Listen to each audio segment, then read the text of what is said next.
Hello students. Exam का countdown शुरू हो गया है।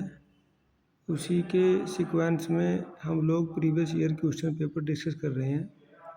आज ये एलएलबी फोर्थ सेम के लिए banking law including negotiable instrument act का पेपर है।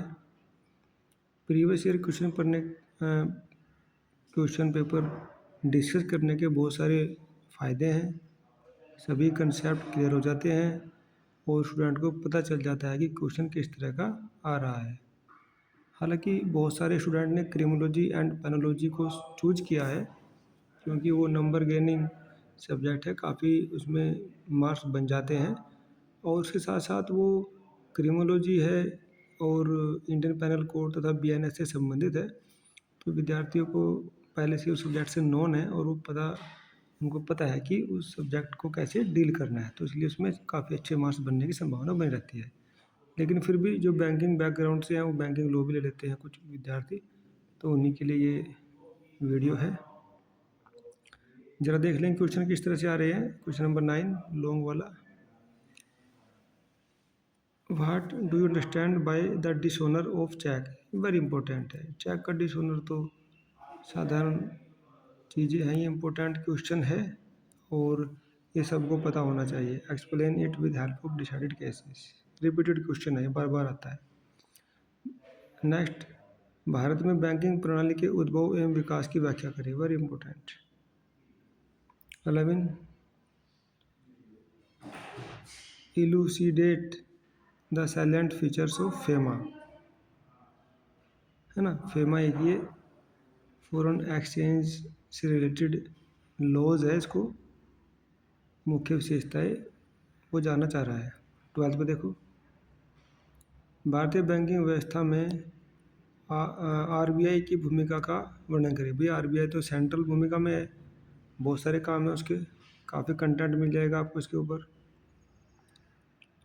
Critically analyse the relationship between bank and customer, very important. Here is the question settler wants student to describe the relationship between bank and customers.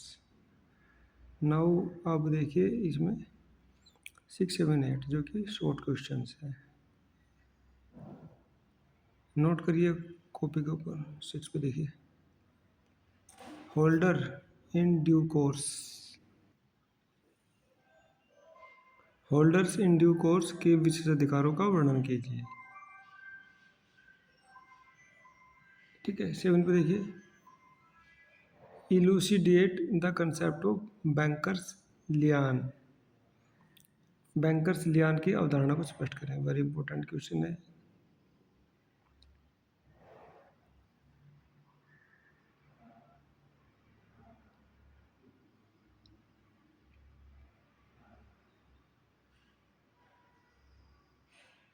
Banking companies act 1934 की प्रमुख विशेषताओं का वर्णन कीजिए।